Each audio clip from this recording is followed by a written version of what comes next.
All right, guys, let's talk about the Chiefs signing 3 new players, losing 2 others in free agency, Terron Armstead's new 5-year deal, Matt Ryan's intro presser with the Colts, and much more. But first, how about those?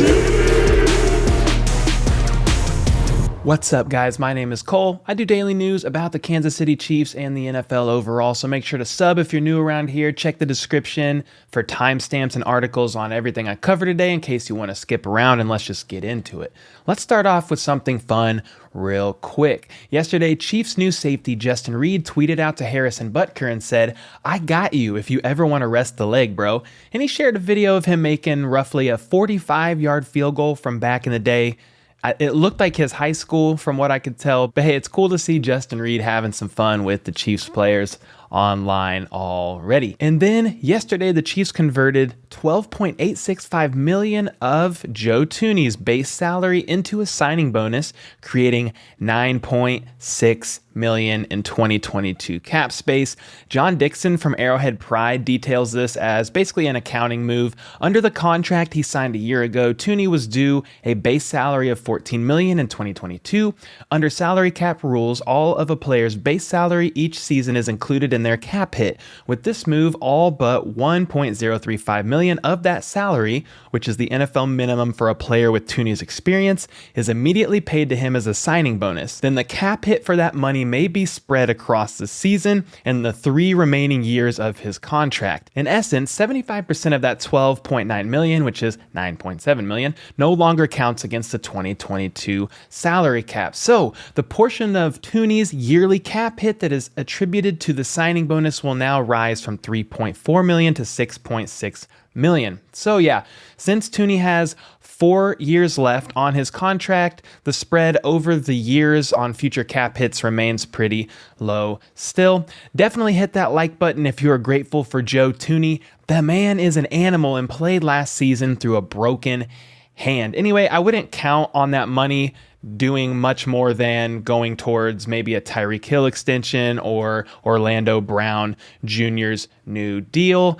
Obviously, Tyreek Hill's extension could actually save money, but I really think the money that they converted there is probably already in use. And there's talk of being able to convert Mahomes's contract as well into some sort of a bonus to free up even more space, but I think they're holding off on that from now for what I can tell, unless they really have to do that. And then the Chiefs signed 3 players yesterday: wide receiver Corey Coleman, linebacker Elijah Lee, and cornerback Luq Barcoo. Don't get too excited here. They're mainly developmental special teams prospects, but let's talk about each of these guys real quick. Wide receiver Corey Coleman was the first receiver drafted in the 2016 draft by the Cleveland Browns. He started 10 games for him, had 33 catches for 413 yards and 3 TDs, but suffered a broken hand that season. He then demanded a trade from the Browns, went to the Bills, got cut. Then the same year, New England picked him up to their practice squad, yet he ended up on the Giants that season. He broke that same hand again in 2018, needed surgery, was kept around for the 2019 season, and then tore his ACL on the first training camp practice of that year. In 2020, he remained on the Giants practice squad, then was a free agent the next season, and was banned for 6 games for substance abuse. It was PEDs, I believe, and that was in 2021. And from what I understand, no team picked him up for the rest of that season, and the Chiefs are the first to do so this offseason. Basically, he hasn't played a game since 2018, but checks all the right boxes for Brett Veach. He's a very cheap former first-round pick and will probably end up being a special teams guy, possibly even a returner, an area he has experience in if he's able to make the active roster at all.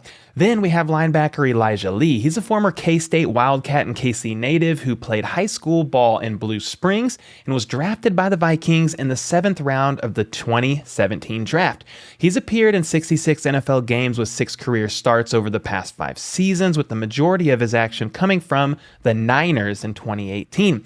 He has also been on the Lions and the Browns and has played mainly as a special teams guy, so that's probably where I see him as well if he makes the active roster. But Charles Goldman from Chiefs Wire says he could be in contention for the starting Sam or Will linebacker position, depending on where the team envisions Willie Gay Jr. in 2022. So we'll have to see there on how he develops. And lastly, we have cornerback Luq Barcoo, who had a season-high 9 interceptions at San Diego State in 2019, but went undrafted in the 2020 NFL Draft and ended up signing with the Jaguars. He didn't play again for them, though, after week 3 of that season and was waived at the season's end, then picked up by the Cardinals for the 2021 season, dropped in October, then was signed to the 49ers practice squad, and is now with the Chiefs currently as of yesterday. Here's some upside. He's only 23 years old, 6'1", 190 pounds, and will more than likely be a special teams developmental piece for the Chiefs, but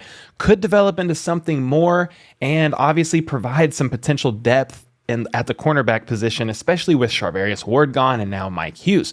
What do you think about these 3 players? Do you predict any of them developing into a starter and making a splash this upcoming season? If so, who? Let me know in the comments down below. I'd love to read through your thoughts there. And then, while the Chiefs did add those 3 players, they lose 2 more in free agency. The first one is 29-year-old defensive lineman Jarran Reed, who played for the Chiefs on a 1-year, $5 million deal last season. He already tweeted goodbye like 2 months ago, but now we know where. The Green Bay Packers. He will be with them on a 1-year deal as of right now. And the second loss yesterday was a more notable player on our roster who's been with us for years. Wide receiver Demarcus Robinson. He signs a 1-year deal with the Oakland Raiders. Oakland needs a football team. Okay, I had to do it. Anyway, he signed a 1-year deal with the Las Vegas Raiders. Robinson finishes his Chiefs career with 97 regular season games played, 42 of those being starts, 145 catches for 1,679 yards and 14 TDs. In 13 playoff games, 7 of them being starts, he had 14 catches for 220 yards and a TD. And this is my favorite stat of D-Rob.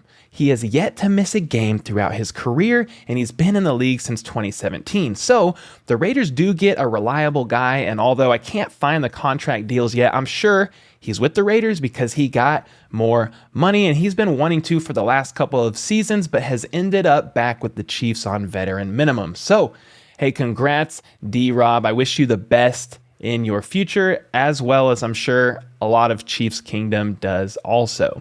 In other NFL news, since we're speaking of the Raiders, they are signing veteran defensive tackle Vernon Butler to a 1-year deal. Former New Orleans Saints quarterback Trevor Siemian is visiting the Chicago Bears. The Cowboys are re-signing their punter, one of the best players last year. He gets a 3-year deal worth $9 million. The Bucs are re-signing running back Leonard Fournette to a 3-year deal worth up to $24 million. We know he recently visited with the Patriots, but apparently Leonard Fournette was one of the Bucs free agents that Tom Brady was aggressively recruiting back. So he gets another one and has a few more to go. And then Arden Key has now visited with the Lions and the Jaguars. It seems like the Lions are still in play, but Key is taking his pre-planned visits. Outside tackle Fred Johnson was re-signed by the Bengals on a 1-year deal, but then released after they signed La'el Collins to his deal. So that's interesting. We know players can change their minds, but in this case, the team changes their mind. Very interesting indeed. And then the Vikings re-signed their backup QB Sean Mannion to a 1-year deal. So Kirk Cousins stays for 2022 as well as his backup. And then after backing out of his agreed to deal with the Ravens, Za'Darius Smith now agrees to terms with the Vikings, his previous team's rival. So it looks like a 3-year deal with a base of $42 million and up to $47 million with incentives. The deal that Za'Darius Smith ultimately turned down with the Ravens was 4 years, $35 million with a max of 50. So not only does he end up staying in the NFC North, he ends up with a much bigger payday as well. And then it looks like Baker Mayfield isn't, at least from what I can tell, getting any closer to landing with the team this next season. He was interested in the Colts, but per an article from The Athletic, the Colts did not have an interest in him. The Colts' interest was lukewarm at best. Baker wanted the Colts did not want Baker. Crazy. And now the Panthers are not interested in him either. So while no trade is developing for Mayfield at this time, something could develop eventually with Seattle. Time will tell there. And then the Dolphins are signing their new left tackle Terron Armstead to a 5-year deal worth $75 million and up to $87.5 million with incentives. He was ranked as the #1 free agent this offseason and now has a new home in Miami. And this is worth noting if you're a Chiefs fan, because signings like this will potentially affect and or influence the Orlando Brown Jr. deal that is more than likely deep in the works right now. So the #1 free agent is off the board, but what about one of the top free agents still remaining, Tyrann Mathieu? Time will tell there. Will he be back with the Chiefs? Not sure. Is he in works with another team on a big deal? Maybe. And then let's look at this tweet from Field Yates, who says most consecutive season as their current team starter. Aaron Rodgers 14, Derek Carr 8, Dak Prescott 6. No one else is at more than 4. There's been a ton of QB turnovers of late. That's pretty wild to me, especially with the most recent move of Matt Ryan to the Colts. Matt Ryan actually touched down and had his introductory presser. Regarding the situation with the Falcons pursuing QB Deshaun Watson, Ryan said, "I didn't like everything I heard, but you don't always like what you hear sometimes. But they were professional and handled it well. I knew at some point I was going to have to make a decision on whether or not I would stay, and if I made a move, there was only one place I wanted to go." So he had a meeting with the Colts, they impressed him, and he made the decision to start fresh and go to Indianapolis. And regarding his future in the NFL, he says his body feels really good and he'd like to continue playing as long as he can, as long as he stays healthy. He then paid homage to Peyton Manning, sharing how Manning had become a mentor of Ryan's over the years, and then shared a funny story about when he won the NFC Championship game back in 2016.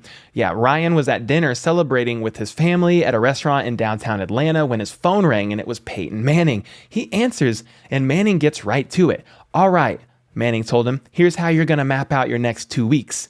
So what's funny is the game hadn't even been over but 2 hours and Manning was already on to the Super Bowl. Pretty funny story, and you know how badly Manning liked beating Brady in the playoffs. Peyton actually played Brady 5 times in the playoffs, winning 3 of them. 4 of their 5 matchups were in the AFC Championship game, in which Manning won 3 of the 4. I digress on Manning, but hey, congrats to Matt Ryan and his future with the Colts. I can't honestly see that future being too terribly long, as the Colts still need a long-term answer in the form of a younger QB. But hey, if Matt Ryan is able to play until he's 45 like Brady, that gives him another good 7 or 8 years with Ryan.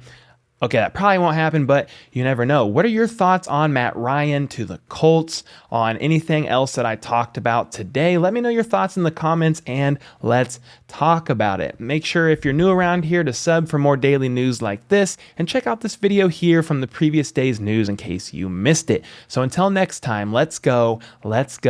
How about those